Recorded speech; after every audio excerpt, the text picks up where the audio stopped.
Il n'est que midi et ce véhicule en est à son 10e arrêt.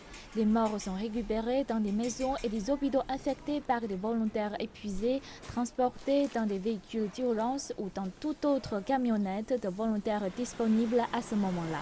Dans le crématoire du temple, les membres de la famille attendent leur tour pour faire un bref au revoir.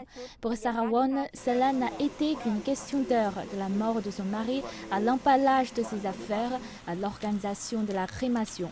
Il laisse dans le deuil son épouse depuis 40 ans et leur fils unique.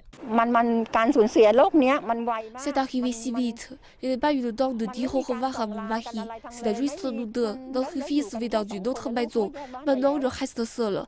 Même si je peux accepter qu'il soit parti, je ne trouverai jamais la paix. La perte pèse lourd dans l'air qui couvre. Les morts s'entassent. Les flammes qui brûlent à l'intérieur témoignent de la dévastation provoquée par la troisième vague meurtrière. Ferruge est bénévole ici depuis plus de 10 ans. Sa vie a toujours tourné autour de la mort. Mais rien n'aurait pu le préparer, lui et son équipe, à cela.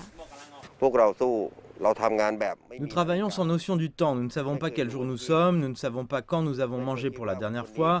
Nous ne pensons qu'à quand les corps seront-ils livrés, comment pouvons-nous aider. Ensuite, nous envoyons les véhicules pour en récupérer d'autres. Ce devoir est plus grand que nous tous. Nous faisons de notre mieux chaque jour. Tous les temples n'acceptent pas les corps des victimes de la Covid-19. Ainsi, juste dans cette zone, le crématoire de ce temple est utilisé 24 heures sur 24.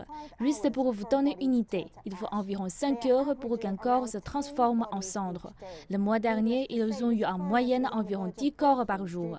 Inutile de dire que ce four se déforme maintenant à cause d'une surchauffe et d'une utilisation excessive. Ce temple propose des crémations gratuites, mais le défunt doit être dans un cercueil. La demande ayant augmenté, un autre crématoire est en cours de construction. Non loin de là, une usine de fabrication de cercueils est également débordée. Ce mois-ci, leurs commandes ont triplé. Nous devons travailler plus dur parce que plus de gens meurent. Mes ouvriers ne partiront pas tant que le travail ne sera pas terminé. Nous finissons généralement le travail à 17 h, mais maintenant nous travaillons jusqu'au couvre-feu. Pour les familles qui ont perdu des êtres chers à cause de la Covid-19, la pandémie pourrait ne jamais se terminer. Ce dernier adieu n'a jamais eu lieu.